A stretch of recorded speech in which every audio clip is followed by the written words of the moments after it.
Nateera nkomyewo n'ebirooto saako n'amakulu gaabyo. Ebirooto bino kasita obifuna oba kasita oloota ebirooto ebifaanaganaku bw'ebiti, manya nti nno ggwe omukisa gwo ogufunye era nga ky'olina okusaba kubeera ng'osigala mu kubeerawo kwa Katonda. Katonda ayogera naffe mu birooto era Katonda akomunikeetinga atuleetera obubaka okuva mu birooto.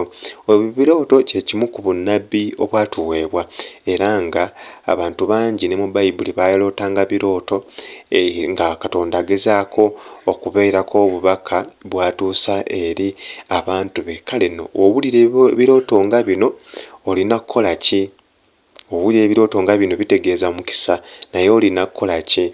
Olina kusigala mu maaso ga Mukama n'osaba Katonda, kubanga munnange oyinza okuloota ebirooto ebirungi naye ate ne weesuulirayo gwa naggamba n'oweekanga ng'ate ebirooto ebyo tosobodde bituukako olw'okuba ki? Nti Sitaani naye tayagala kulaba nti olina ekirungi ky'obeerako, era Katonda akubikkulira ekintu ekyo ekigenda okutuukako oba kirungi oba kibi. Bwe kiba kibi n'osobola okikuba, bwe kiba kirungi n'osobola okkinyweza.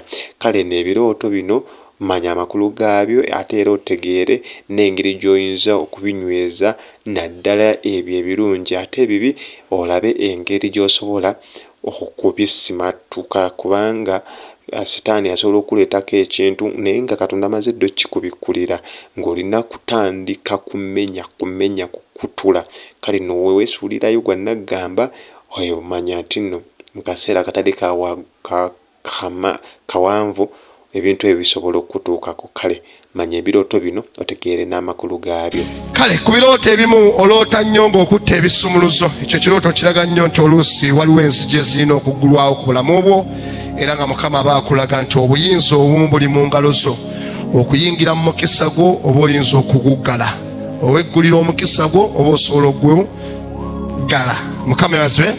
Oloota nnyo ng'okutta ebisumuluzo, buba buyinza, kuba kusomoka, obeerawo promotion, emikisa egirabikako egiyinza okuggulwawo eri obulamu bwo. Oloota oluusi ng'oba osse n'amazzi, oli ku taapu, oli ku luzzi, tubitera nnyo biwaako. Ddala balina ebirooto ebyamagendo ebyo Mukama akiwaako nnyo. Oli ku luzzi osse n'amazzi oba ku taapu, kiba kunoonya Katonda, noonya amafuta ga Mukama. Ate oluusi nga nayo ebeera makubo ga mukisa, Mukama aba agenda gaggulawo eri obulamu bwo. Mukama yabazwe. Amazzi bulamu, mazzi magenda. Mukama yabazwe. Oloota oluusi olaba otwala oba okutta ekitereke nga bw'olaba ekyamagi. Waliwo omukisa ogumu ogujja mu bulamu bwo naye ng'olina kugukwata na bwegendereza. Amagi malungi naye ate bw'ogakwata obubi gayinza okukugwako. Waliyo abamu nga Mukama agenda kukuleeterayo sizoni ekwakkula bukwakkuzi kya mukisa nga kigenda kukwerabiza embeera. Bw'onooba weerimu egendereza nnyo osobole okutuuka mu kibayita okufuluma mu mbeera ey'obulumi. Tuloota okutta ettule z'amagi, olaba okutta amagi, mukisa gubeerawo, Mukama aba agulaga, naye nga bw'onooba guli mu ngalo zo gwakwegendereza. Mukama ayinza okukolera ekyamagero nga kya mukisa n'aleeta obukadde 5. Ziba zizo n'eziba za kwegendereza. Tokolawo kusalawo kwonna nga tonnalungamizibwa na mwoyo wa Mukama ky'olina zikolamu. Kuba example eyo, ozikwatanga ezo n'ozitwala n'ozissa wali ne zibanga abatannalaba nadde na kuzifuna, n'olinda enkola ya Mukama bw'ogenda ozitambuza.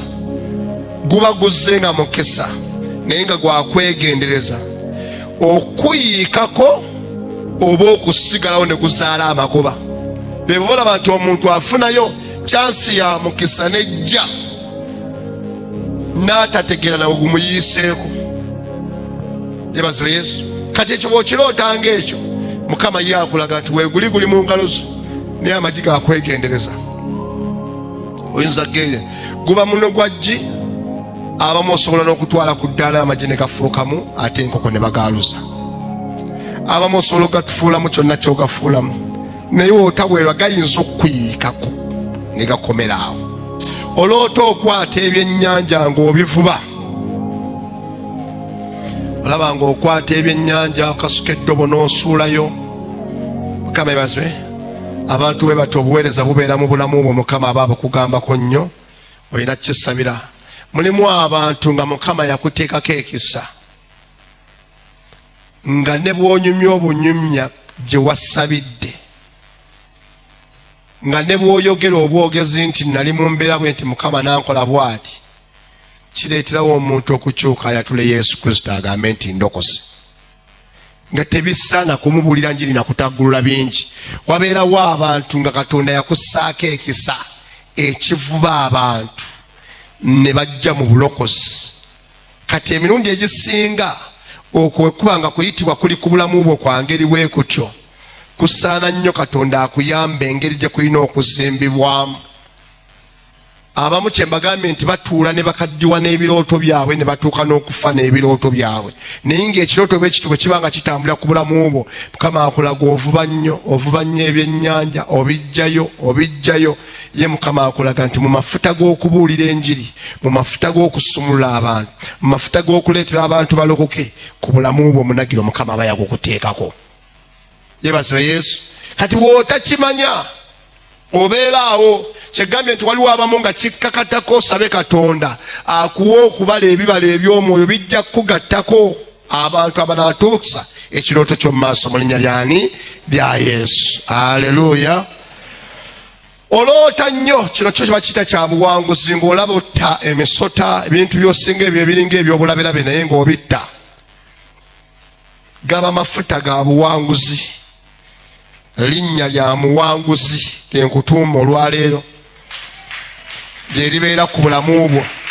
So tolaba ng'ogikuba ensolo enkambwe bwebanga ezze tomanya mangi gava, n'olaba bwe biba byokulwanyisa olaba bulabi nga mu ngalo okutta amajambiya oba amafumu ng'ogikuba ng'ogitta.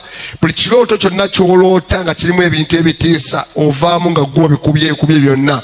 Ago amafuta gabeerawo ne w'oba nga tebalangiridde kunoonya Katonda, era ekyo kiyinza n'okukuleetera okuva mu mbeera gye bayita ey'okwemulugunya mu bulamu bwo, otandike okukkiririza obulamu bwo mu Katonda kubanga abeera ku luuyi lwo. Mukama ebazibwe. Ekyo olina kusaba Mukama n'akikola atya? N'akikuyamba mu buba buwanguzi gy'oli. Mukama ebazibwe. Oloota olinnya amadaala olaba ng'olina ekifo ekirungi ky'ogendamu.